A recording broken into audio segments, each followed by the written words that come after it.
தமிழ் பேசும் அனைத்து நல்லவங்களுக்கும் வணக்கம். இன்றைய தமிழ் டெக் செய்திகளில் உங்களை சந்திப்பதில் மிக்க மகிழ்ச்சி. இன்றைய முதல் செய்தி என்னன்னு பார்த்தீங்கன்னா, Snapdragon 8 Elite இப்பதான் லான்ச் ஆகி 2-3 ஃபோனை பார்த்துருக்கோம். அதுக்குள்ளேயே Snapdragon 8s Eliteல ஒரு ஸ்மார்ட் ஃபோன் வரப்போகுதுன்றது போல இப்போ லீக்ஸ் எல்லாம் வந்துகிட்டு இருக்கு. அண்ட் இந்த பர்டிகுலர் ப்ராசரை பொறுத்த வரைக்கும் வந்து பார்த்தீங்கன்னா, உங்களுக்கு Snapdragon 8 Gen 3, 8 Gen 2 இதற்கு ரெண்டுத்துக்கு நடுவில் வரும் அப்படின்றத போல சொல்றாங்க.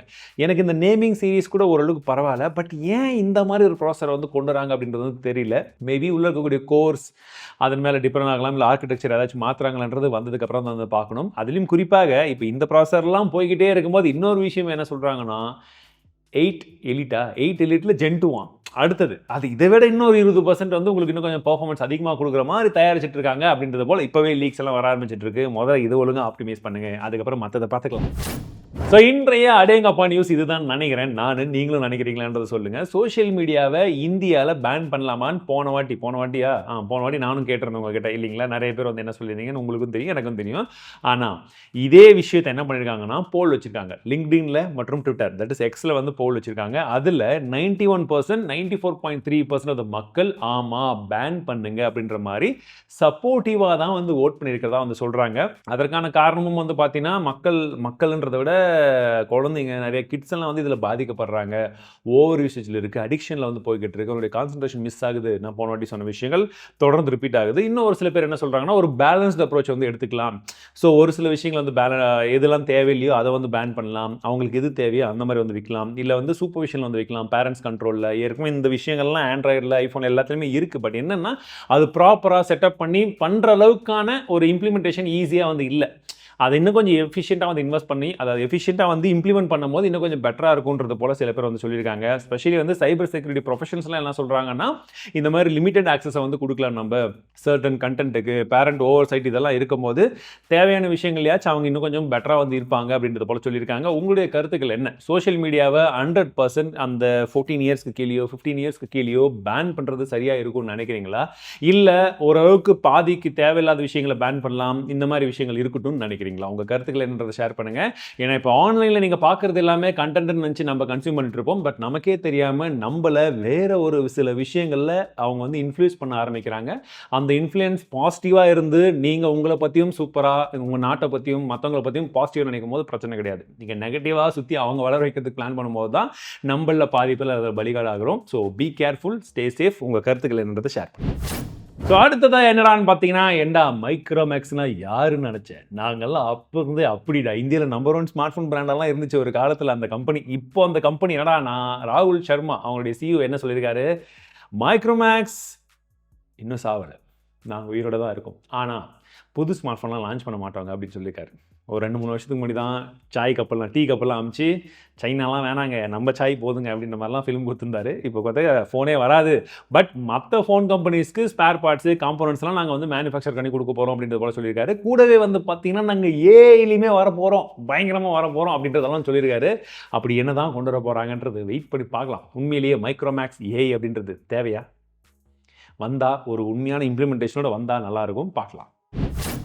அடுத்தது ரொம்பவே ஒரு சேடான நியூஸ் அப்படின்னு வந்து சொல்லலாம். பட் இருந்தாலும் நம்மள பல பேருக்கு இது ரிலேட் ஆகக்கூடிய ஒரு நியூஸாக வந்து இருந்தது. யூபியில் வந்து பார்த்தீங்கன்னா 22 வயசு பெண்மணி மொபைல் சார்ஜரை அன்பிளக் பண்ண போயிருக்காங்க.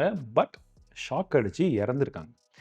அவசரமாக ஹாஸ்பிட்டலுக்கும் கூட்டிகிட்டு போயிருக்காங்க. பட் ஆன் த வேலையே வந்து இறந்துருக்கிறதா வந்து அவங்க சொல்லியிருக்காங்க. அதற்கான காரணம் என்ன ஏதுன்றது இன்னுமே வந்து அவங்க ஆராய்ஞ்சிட்டு இருக்காங்களாம். இது ஓவர்லர்னாலியா, இல்லை அந்த ஒயரில் வந்து இல்லை அந்த கேபிளோ சார்ஜர்லேயோ வந்து ஏதாச்சும் வந்து டேமேஜ் இருக்கும் போது அவங்க வந்து இதை பண்ணாங்களா, அதுவும் இந்த மாதிரி சீசனில் இன்னும் கொஞ்சம் இந்த ஷாக் அடிக்கிறதுக்கான வாய்ப்புகள் அதிகம் அப்படின்றது போலையும் சொல்லிட்டு இருக்காங்க.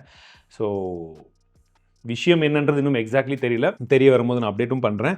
பட் இருந்தாலும் முடிஞ்ச வரைக்கும் நீங்கள் யாராச்சும் உங்கள் வீட்டில் ரொம்ப, ஏன்னா இப்போ சர்வசாதாரணமாக நம்ம எல்லா ப்ராடக்ட்டுக்குமே அந்த சார்ஜர் வந்து யூஸ் பண்ணிட்டு இருக்கோம். அப்போ அந்த சார்ஜர் ஒரு அஃபிஷியலாக ஒரு நல்ல பிராண்டுடைய சார்ஜர் தானே, குவாலிட்டி சார்ஜரானு செக் பண்ணிக்கோங்க. காசு அதிகமாக கம்மியான்றதை நான் சொல்ல வரல, குவாலிட்டியான ஒரு சார்ஜரானு பார்த்துக்கோங்க. கேபிள்லையுமே எந்த ஒரு பெண்டோ ரொம்ப ஏதாச்சும் கிழிஞ்சு ஒயர் வெளியே வர மாதிரியோ அந்த மாதிரி எதுவுமே இல்லையா அப்படின்றத ஒரு தடவைக்கு 10 தடவை கன்ஃபார்ம் பண்ணிக்கோங்க.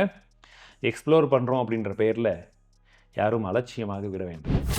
ஸோ பழத்துக்கு ஒரு மிகப்பெரிய சிக்கல் வந்திருக்கு, தொடர்ந்து வந்துன்னு இருக்கும். பட் இப்போ சிக்கல் இன்னும் கொஞ்சம் வந்து ஜாஸ்தியாக இருக்குன்னு சொல்லலாம். ஏன்னா இப்போ என்ன பண்ணியிருக்காங்கன்னு பார்த்தீங்கன்னா, அமர் பக்தா எனக்கூடியவர் என்ன பண்ணியிருக்காருன்னு பார்த்தீங்கன்னா, இவர் வந்து டிஜிட்டல் அட்வர்டைசிங் டீமில் வந்து இருந்திருக்காராம் US கலிஃபோர்னியாவில். ஓகே, ஸோ இவர் வந்து ஒரு லா சூட் ஃபைல் பண்ணியிருக்காரு. என்ன சொல்லியிருக்காருன்னா, ஆப்பிள் வந்து எல்லாரையுமே, அதாவது பழம் அவங்க கம்பெனியில் ஒர்க் பண்ணுற எல்லாருமே பழத்தோட டிவைஸ் தான் யூஸ் பண்ணணும்னு சொல்கிறாங்கப்பா அப்படின்றது போல சொல்கிறாங்க. அப்போ பாருங்கள், அவங்களுக்கே அவ்வளோ கடுப்பாக இருக்குன்னா நமக்கெல்லாம் எவ்வளோ கடுப்பாக இருக்கும். சரி, இது ஒன்று. ஆக்சுவலி அது ஒரு விஷயம். அண்ட் அந்த டிவைஸ் மூலியமாக அவங்க வந்து இவங்களோட பர்சனல் டீட்டெயில்ஸ் எல்லாமே அவங்க ஸ்டாக் பண்ணுறாங்களாம்.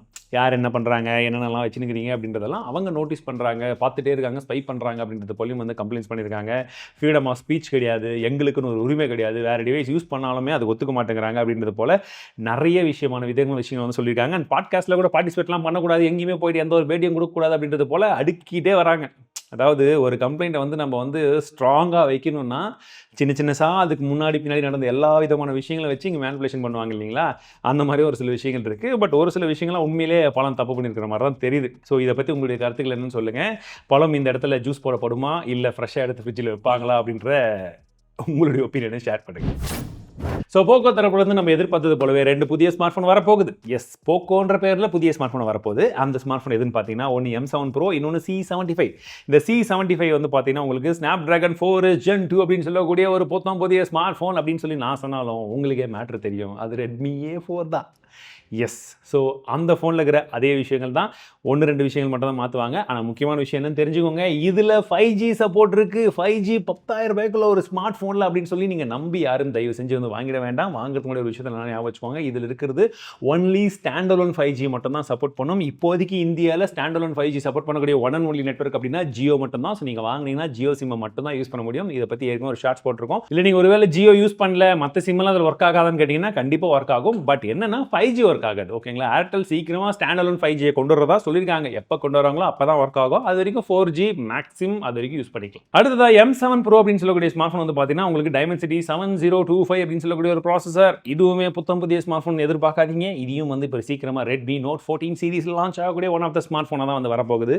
அந்த சீரிஸோடைய லான்ச்சும் இந்த மாதம் இருக்க போகுதுன்றதை இப்போ அஃபிஷியலி அனௌன்ஸும் பண்ணிட்டாங்க. 7025 கிடையாதுங்க, அல்ட்ரா சொன்னாங்க வேற அப்படின்னு அவங்க சொல்கிறாங்க. நம்ம ஒத்துக்க முடியுமா? அண்ட் இன்றைய முக்கியமான அடேங்கப்பா நியூஸ் தம்ப்நெயில்ல நிறைய பேர் பார்த்துருப்பீங்க, நிறைய பேர் அதுக்காக கூட கிளிக் பண்ணியிருப்பீங்க. இப்போ அதாவது பாய் ஃப்ரெண்ட் எடுமா வாடகைக்கு எடுத்துக்கலாம். பட் இப்போ நிறைய பேர் என்ன மைண்டில் யோசிக்கிறேன்னு எனக்கு புரியுது. கேர்ள் ஃப்ரெண்ட் வேணும்னா வாடகைக்கு எடுக்க முடியுமான்னு யோசிக்கிறீங்க. நியூஸை ஃபுல்லாக பார்த்துட்டு அதுக்கப்புறம் என்னன்னு சொல்லணும், சரிங்களா? வியட்நாமில் வந்து பார்த்தீங்கன்னா பேரண்ட்ஸோட ப்ரெஷர்லாம் ஜாஸ்தி ஆகிடுச்சா. இன்னும் கல்யாணம் பண்ணலையா, என்னம்மா இப்படி இருக்கிற அப்படி இப்படிலாம் நிறைய கேட்குறாங்கன்றதுனால அதுக்கே நிறைய ஏஜென்சிஸ் கம்பெனிஸ்லாம் வந்திருக்கான். என்னடா பண்ணுறாங்க அவங்கன்னா, இந்த மாதிரி கேட்கக்கூடிய பெண்களுக்கு பாய் ஃப்ரெண்டை வந்து ரெண்ட்டுக்கு கொடுக்குறாங்களாம். இவர் தான் என் பாய் ஃப்ரெண்டு, பாருங்கள் நல்லா அழகாக ஹேண்ட்ஸமாக இருக்கிறாரு, நல்லா வந்து வேலைலாம் பண்ணுறாரு, பட் இருந்தாலும் நாங்கள் இப்போதைக்கு கல்யாணம் பண்ணுற நிலமையில் இல்லை, அவரோட பிஸ்னஸில் பிஸியாகிறாரு, ஒர்க்கில் பிஸியாகிறாரு அப்படின்னு போய் வீட்டிலலாம் இன்ட்ரடியூஸ் பண்ணி ஓரளவுக்கு செட்டில் ஆகி டைம் வாங்கிக்கிறது, 1 வருஷம் 2 வருஷம்னு சொல்லிட்டு. இன் பிட்வீன் கேப்பில் இவங்க என்ன இவங்களுடைய பிளான்ஸு, படிக்கிறது, ஒர்க் பண்ணுறது, ஏதாவது சம்திங் வந்து பிளான் பண்ணிக்கலாம். அவங்க சொல்கிறது அதான் சொல்கிறாங்க. என்ன சொல்கிறாங்கன்னா, ஏன் இந்த மாதிரிலாம் வந்து ரொம்ப டிலேவாக போயிட்டுருக்கு மேரேஜ் அப்படின்னும் போது அவங்க ப்ரொஃபஷன், அவங்களுடைய கெரியரில் வந்து ரொம்ப அதிகமாக கான்சன்ட்ரேட் பண்ண ஆரம்பிக்கிறாங்க. அதனால் இப்போ கல்யாண வயசு வந்து பார்த்தீங்கன்னா 22, 23, 24 இருந்ததெல்லாம் இப்போ 30 வயசுக்கு மேலே போயிடுச்சு பெண்களுக்கு. இன் பிட்வீன் கேப்பில் இந்த மாதிரிலாம் ஃபில் பண்ணுறதுக்கு இந்த மாதிரி பாய் ஃப்ரெண்ட் வந்து வீட்டில் இன்ட்ரடியூஸ் பண்ணி வச்சு ஏமாற்றிட்டு இது பண்ணிடுறாங்க அப்படின்றத போல் சொல்லிட்டு இருக்காங்க. இதெல்லாம் இவங்களுக்கு புதுசு. நம்மளாம் கக்கக்க போலேயே பார்த்துட்டோன்னா அவங்களுக்கு இன்னும் தெரியல. பட் இந்தியாவிலேயும் இந்த மாதிரி சர்வீஸ்லாம் வந்தால் யூஸ்ஃபுல்லாக இருக்கும்னு நினைக்கிறீங்க? கோழி போட்டுருவாங்க. அதனால் இங்கே அதெல்லாம் ஒர்க் ஆகாது. அங்கெல்லாம் கொஞ்சம் ஏதோ ஸ்லோவாக பண்ணுவாங்க போல். 13 இஸ் அன் அன்லக்கி நம்பர் அப்படின்னு சொல்லி நிறைய பேர் நம்ம படத்துலலாம் பார்த்துருப்போம். 13 நாளே அது பேய் வீடு, இல்லாட்டி அந்த இடத்துல தான் கொலைலாம் நடக்கும், சீரியல் கில்லர்லாம் இருப்பான்னு சொல்லி இங்கிலீஷ் படத்தில் ஒரு சிலதெல்லாம் பார்த்துருப்போம். பட் இப்போ என்னடனா 13ல் ஃபோனாக லான்ச் பண்ணுறாங்க. இப்போ தான் வந்து பார்த்தீங்கன்னா iQOO 13ன்னு ஒரு ஃபோனை லான்ச் பண்ணியிருக்காங்க. நம்ம வீடியோ இன்னும் வரல, பட் அந்த வீடியோ வரப்போகுது. உங்களுக்கு iQOO 13ல் ஏதாச்சும் டவுட்ஸ் இருக்கா? நாங்கள் டெஸ்ட் பண்ணிட்டு இருக்கோம். அந்த ஃபோனுடைய ரிவ்யூவில் இந்த விஷயங்கள்லாம் கவர் பண்ணுங்க அப்படின்ற மாதிரி நீங்கள் கேட்கணுன்னாலும் சரி, இல்லை ஏதாச்சும் ஆட் பண்ணணுன்னாலும் சரி, உங்களுடைய சந்தேகங்கள், கேள்விகள் இந்த மாதிரி பண்ணுங்கன்னு எந்த ஒரு சஜஷன் இருந்தாலும் கமெண்ட்ஸில் சொல்லுங்கள். கண்டிப்பாக எங்கள் டீம் பார்த்துட்டு இருக்காங்க. iQOO 13 ரிவ்யூ வரும்போது அதையும் சேர்த்து கொண்டு வந்துடுறோம். ஒன்று. ரெண்டாவது விஷயம், அடுத்ததாக OnePlus 13 சீக்கிரமாக இந்தியாவில் லான்ச் ஆகும் போது ஜனவரியில் வரப்போகுதுன்றத போல் சொல்லிட்டாங்க.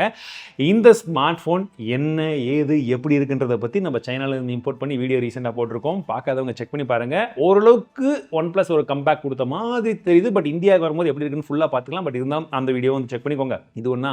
ரெண்டாவது, OnePlus 13Rன்னு சொல்லக்கூடிய ஸ்மார்ட் ஃபோனும் சீக்கிரமாகவே லான்ச் ஆக போகுதுன்றது போல சொல்லிட்டு இருக்காங்க. பட் இது எல்லாமே OnePlus 13 லான்ச் ஆனதுக்கு அப்புறமா தான் வரும். So we have to wait. And நிறைய பேர் வந்து பச்சை கூட பற்றி கேட்டுட்டு இருந்தீங்க. இப்போதைக்கு பச்சை கூட பற்றி எந்த ஒரு இல்லை. ஸோ டிவைஸை மட்டும்தான் நம்ம பேச முடியும். அதை பற்றி மட்டும் சொல்லுங்கள். எத்தனை நாள்லாம் சாட் ஜிபிடி நீங்கள் ஃப்ரீயாகவே யூஸ் பண்ணிட்டுப்பீங்க? இப்பயும் ஃப்ரீ தான், பட் சீக்கிரமாகவே நாங்கள் ஆட்ஸ் கொண்டு வந்துருவோம் அப்படின்றத போல் பிளான் பண்ணிக்கிட்டு இருக்காங்களாம். இதை யாரா யோசிச்சாங்கன்னா, அவங்களுடைய சீஃப் ஃபினான்ஷியல் ஆஃபீஸருக்கு ஃபினான்ஸை டெவலப் பண்ணணும், அதுக்கு எங்கெல்லாம் ஆடை சொருக்கலாம், என்னென்னலாம் பண்ணலாம் தான் யோசிப்பாங்க. அந்த மாதிரி தான். ஸோ ஒவ்வொரு ஃபீல்டுக்கு அந்தந்த வேலைக்கு தனியாக ஆள் இருக்கும் போது அவங்க அதை டெவலப் பண்ணுறதுக்கு வந்து யோசிப்பாங்க. அந்த மாதிரி விஷயங்கள் இதுவும் வந்து போய்கிட்டு இருக்கு, ரெவன்யூவை பூஸ்ட் பண்ணுறதுக்கு. ஏன்னா ஏற்கனவே வந்து பார்த்தீங்கன்னா அந்த பெர்ப்ளெக்சிட்டி, கரெக்டாக சொல்கிறேன்னு நினைக்கிறேன், எஸ், பெர்ப்ளெக்சிட்டி அப்படின்னு சொல்லக்கூடிய ஒரு ஆப்பெல்லாம் இருக்குது, ஏஐ. இதில் வந்து ஆட்ஸ் எல்லாம் டெஸ்ட் பண்ண ஆரம்பிச்சிருக்காங்களாம். ஸோ போக போக இனிமேட்டு நீங்கள் எந்த இதை யூஸ் பண்ணாலும் ஆட்ஸ் நிறைய வர ஆரம்பிக்க போகுது. லெட்ஸ் சி அதுக்கப்புறம் எவ்வளோ பேர் யூஸ் பண்ணுறோன்னு. போன வாரம் தான் சொல்லியிருந்தேன், கூகுள் மேப்ஸை நம்பிட்டு போய் காரே கீழே விழுந்துடுச்சு அப்படின்னு சொல்லிட்டு. பட் இப்பயுமே வந்து பார்த்தீங்கன்னா கிட்டத்தட்ட அதே மாதிரி யூபிலேயே என்ன நடந்திருக்குன்னா, கூகுள் மேப்பை பார்த்துட்டு போயிட்டு ஒரு கிணலில் வந்து விழுந்துருச்சான் வண்டி. பட் அதிர்ஷ்டவசமாக 3 பேர் போயிருக்காங்க, யாருக்கும் இன்னும் ஆகலை. அதனால தான் என்ன சொல்கிறாங்க, மேப்ஸை மட்டும் நம்பிடாதீங்க அப்படின்னு சொல்லிட்டு. ஏன்னா ஃபாகெல்லாம் இருந்துச்சான், ரோடே தெரியலையா. ரொம்ப ரொம்ப கொடுமையாக இருக்கிறது. இதற்கு இந்திய அரசாங்கமே ஏதாச்சும் ஒரு ஸ்டெப்பெல்லாம் எடுத்து ஏதாச்சும் ஒன்று பண்ணாங்கன்னா இன்னும் கொஞ்சம் பெட்டராக இருக்கும். ஸோ கூகுள் மேப்ஸை மட்டும் ஒரு தனியார் நிறுவனம் இந்த அளவுக்கு பண்ணும்போது ஏதாச்சும் கொஞ்சம் சப்போர்ட் இருந்துச்சுன்னா மக்கள் நமக்கு யூஸ்ஃபுல்லாக இருக்கும். ஏன்னா மேப்ஸ் இல்லாமல் நம்மளும் நிறைய இடத்துல ட்ராவலும் பண்ண முடியாது. அதுக்காக 100% அதிலே ரிலேவும் பண்ண முடியாது. ரிலே பண்ணால் இந்த மாதிரியும் பிரச்சனை வருது. What to do? ஸோ அடுத்த ஆஸ்க் மிஸ்டர் டிடியில் என்ன கொஸ்டின் கேட்டிருக்காங்கன்னா, கிரியேட்டிவ் பைட் என்ன கேட்டிருக்காரு, why afraid of talking politics. பாலிடிக்ஸை பற்றி பேசுறது எனக்கு பயமே கிடையாது. இது வந்து நான் இப்போ கிடையாது, நிறைய வருஷத்துக்கு முன்பாகவே, ஜல்லிக்கட்டு போராட்டங்களுக்கு முன்பாகவும் பின்பாகவும், விவசாயிகள் போராட்டத்துக்கும் இந்த மாதிரி சமயம்லாம் நடந்ததே நிறைய பேருக்கு தெரியாது. அந்த மாதிரி டைம்லையும் நம்ம நிறைய விஷயங்கள் வந்து லைவ் செஷன் வச்சு ஆன் ஸ்பாட்டுக்கும் போய் நிறைய இடத்துல வந்து பேசியிருக்கோம். பட் இப்போ வந்து பார்க்குறவங்களுக்கு அது தெரிய வாய்ப்பு கிடையாது. ஆனால் இப்போ ஏன் அந்த மாதிரி நிறைய விதமான விஷயங்கள் வந்து ஆன் ஸ்பாட்டில் வந்து நிறைய விஷயங்கள் பேசுறதுன்னா, அதை பற்றி பேசுகிறதுக்கு இருக்கக்கூடிய பெரிய சேனல்ஸே பேசுறதில்ல. நம்ம அதை பற்றி எவ்வளோ பேச முடியும், ஓகேங்களா? அண்ட் இப்போ நீங்கள் பார்க்கக்கூடிய நிறைய சேனல்ஸ் ஆல்ரெடி வந்து பார்த்தீங்கன்னா ஒரு சில கட்சி சார்ந்து தான் நிறைய விதமான விஷயங்கள் வந்து பண்ணிக்கிட்டு இருக்காங்க இன்டைரக்ட்லி. அது உங்களுக்கே பார்க்கும்போது தெரிஞ்சிடும். ஸோ நம்ம ஏன் அதை வேறு தனியாக சொல்லுன்றதுனால இப்போ அதிகமாக வந்து சொல்கிறது கிடையாது. நம்ம வந்து டெக்னாலஜி பேஸ்ட், அந்த ஸ்மார்ட் ஃபோன் பேஸ்டு, அதை ரிலேட்டடாக இருக்கக்கூடிய டெக்னாலஜி பற்றி நம்ம அதிகமாக எக்ஸ்பிளைன் பண்ணி அந்த இன்ஃபர்மேஷன் அண்ட் முக்கியமாக ஸ்கேம்ஸ் அவேர்னஸ் இந்த மாதிரி இன்ஃபர்மேஷன்ஸ் நிறைய பேருக்கு போய் சேர்ந்தாலே my job is done. So politics தெரிஞ்சுப்பீங்க எல்லாருமே, ஓகேவா? அடுத்த கொஸ்டின் என்னன்னு பார்த்தீங்கன்னா, தினேஷ் கேட்டிருக்காரு, அண்ணா எக்ஸ்பெக்ட் டிசைன் அண்ட் யூனிக்னஸ் தவிர இப்போ வர்ற ஸ்மார்ட் ஃபோன்ஸை இருக்கிற அந்த கேமரா பம்போட ஆக்சுவல் யூசேஜ் என்னன்னு சொல்லுங்கள். ஏன்னா முன்னெல்லாம் ஃப்ளாட் பேக் கேமரா இருந்துச்சு, இப்போல்லாம் இப்போல்லாம் அந்த மாதிரி இல்லை. ஸோ விஷயம் என்னென்னு பார்த்தீங்கன்னா, முன்ன இருந்த கேமரா வந்து ரொம்ப நார்மலான சென்சஸ் மட்டும்தான் இருக்கும். பட் இப்போ அப்படி கிடையாது. நமக்கு பெரிஸ்கோப் லென்ஸ்லாம் வந்து இருக்குது, நிறைய விதமான லென்சஸ் உள்ளே இருக்கும்போது என்னென்னா அதெல்லாம் வந்து வச்சு பிளண்ட் பண்ண முடியாது. அதனால முன்னெல்லாம் பார்த்தீங்கன்னா இவ்வளோ பெருசு வெளியில் வந்து பாப்பாய் வர்ற கேமராலாம் ஏசஸ்லாம் லான்ச் பண்ணியிருந்தாங்க, ஓகேங்களா? இப்போ அதையே வந்து என்ன பண்ணுறாங்க, இப்படி ஷேப் கொடுத்துட்றாங்க, மல்டிபிள் லென்சஸ் வச்சு அந்த ரேஸ் லைட் வந்து மாறி மாறி போய் பட்டு வர மாதிரிலாம் வந்து வைக்கிறாங்க. ஸோ அது எந்த அளவுக்கு வந்து புது புது டெக்னாலஜி வரும்போது அப்போ கொஞ்சம் கொஞ்சமாக அந்த பம்பை வந்து கம்மி பண்ணுறாங்க. ஸோ உங்களுக்கு கேமராவில் சென்சர்ஸ் பெருசு இருக்குது, லைட் அதிகமாக உள்ள வரணும், பெரிஸ்கோப் லென்ஸ் வைக்கணும். இந்த மாதிரி கேமராக்குள்ளே இருக்கக்கூடிய சென்சருடைய குவாலிட்டியும் அந்த லென்ஸுடைய டைப்ஸும் ஒவ்வொன்றா வர வர வர அந்த எக்ஸ்ட்ரா வந்து போய்கிட்டே இருக்கும். அதனால பார்த்தீங்கன்னா இப்போ டிஎஸ்எல்ஆர்லாம் ஒன்று நல்லா இவ்வளோ பெருசு இருக்கும், லென்ஸ் எல்லாம் பெருசாக இருக்கும். ஸோ அந்த டெக்னாலஜி நம்ம சின்னது பண்ணி கொண்டு வரும்போது கண்டிப்பாக இந்த சின்ன சின்ன விஷயங்கள் இருக்கும். ஆனால் இப்பயுமே கூட பாருங்கள், நிறைய ஸ்மார்ட் ஃபோன்ஸ் வந்து பம்ப் இருக்காது, கேமரா இது இருக்காது. ஏன்னா கேமராக்கு பெரிய விதமான விஷயங்கள் கிடையாது, நார்மல் சென்சார்ஸ் வச்சு விட்டுட்டு போயிட்டே இருந்துடலாம். A few hours later. few minutes laterலாம் கிடையாது, few hours later. ஏன்னா இந்த மாதிரி நியூஸ்க்கு ஒரு டைட்டில் சொல்லுங்கப்பா, அடேங்கப்பா, ஐயோ அப்பா மாதிரி நான் யோசிக்கிறாங்க 3 பேரும், ஒரு ஐடியா வரல. அதனால் நம்ம சூப்பர் டிடி கிட்டே இந்த பொறுப்பை ஒப்படைச்சிடுறேன். இந்த மாதிரி நியூஸ்க்கு என்ன பேர் வைக்கலான்றது நீங்களே கமெண்ட்ஸில் சொல்லுங்கள், பார்க்கலாம் யார் வைக்கிறத நாங்கள் செலக்ட் பண்ணுறோன்னு சொல்லிட்டு. சரிங்களா? அது நெக்ஸ்ட் வீக் நான் அனௌன்ஸ் பண்ணுறேன், கமிங் வீக்கில். சரி, என்ன நியூஸ்ன்றதை ஃபஸ்ட்டு தெரிஞ்சுக்கோங்க. அது சமூகம் சார்ந்த ஒரு சில விஷயங்களை பற்றி நம்ம அப்பப்போ சொல்லுவோம் இல்லையா, அந்த மாதிரி விஷயங்கள்லாம். இந்த மீல் வார்ம்ஸ் அப்படின்றது வந்து பார்த்தீங்கன்னா பிளாஸ்டிக் எல்லாம் வந்து சாப்பிடுமா, பட் இருந்தாலுமே லிமிட்டட் இம்பாக்ட் தான் ஆகும் பொல்யூஷனில். ஏன்னா நம்ம அந்த அளவுக்கான பிளாஸ்டிக்ஸ் வந்து இங்கே யூஸ் பண்ணுறோம், கன்சியூம் பண்ணுறோம் அன்றாட வாழ்க்கையில் அப்படின்றத போல் சொல்லிட்டு இருக்காங்க. ஸோ நான் ஏற்கனவே சொன்னது தான், ரிப்பீட்டடிவாக தான் இருக்கும். பட் முடிஞ்ச வரைக்கும் நம்ம பிளாஸ்டிக்கோட யூசேஜை கொஞ்சம் கொஞ்சமாக வந்து கம்மி பண்ணலாம். அதற்கான காரணம் பொல்யூஷன் பாதிக்கப்படுது, அதாவது வந்து என்விரான்மெண்ட் வந்து பொல்யூஷன் ஆகுதுன்றது மட்டுமே கிடையாது, நம்ம தெரிஞ்சும் தெரியாமலேயுமே இந்த சின்ன சின்ன மைக்ரோ பிளாஸ்டிக்ஸை வந்து ஃபுட் மூலியமாகவோ வாட்டர் மூலியமாகவோ கன்சியூம் பண்ணிக்கிட்டே இருக்கும். இப்போ ரீசெண்டாக ஒரு சில ஸ்டடியில் இதை பற்றி நியூஸ் வந்திருக்கு. டாக்டர் பால்குடி இப்போ ஒரு போஸ்ட் வந்து போட்டிருந்தாரு. ஒரு சில பேருக்கு ஹார்ட்டில் ஒரு பிரச்சனை என்ன ஏதுன்னு பார்க்கும்போது அந்த பிளட்டில் வந்து மைக்ரோ பிளாஸ்டிக்ஸ் இருக்கா. ஸோ நம்ம முடிஞ்ச வரைக்கும் இந்த பிளாஸ்டிக்ஸை எந்த அளவுக்கு அவாய்ட் பண்ணுறோமோ, சுற்றுச்சூழலுக்கு எந்த அளவுக்கு வந்து பாதிப்பு வராமல் நம்ம தடுக்கிறதுக்கு நம்ம யோசிக்கிறோமோ, நமக்கு முதல்ல அந்த பாதிப்பு வராமல் இருக்கும். ஸோ முடிஞ்ச வரைக்கும் இந்த மாதிரி விஷயங்களை வந்து பாதுகாக்கலாம், செய்யாமல் இருக்கலாம், முடிஞ்ச வரைக்கும் பிளாஸ்டிக்கை அவாய்ட் பண்ணலாம் அப்படின்றது என்னுடைய தாழ்மையான கருத்து. இந்த நியூஸ்க்கு என்ன பெயர் வைக்கலான்றதையும் நீங்களே சொல்லுங்கள். ஸோ அதை சார்ந்த இன்னொரு நியூஸ் என்னன்னு பார்த்தீங்கன்னா, கிளைமேட் சேஞ்சினால அரிசியுடைய தரமெல்லாம் இப்போ ரொம்பவே வந்து குறைய ஆரம்பிச்சிருச்சு ஈஸ்ட் ஏஷியாவில் அப்படின்றது போல ஒரு ஆர்டிக்கல் வந்து சொல்லியிருக்கு.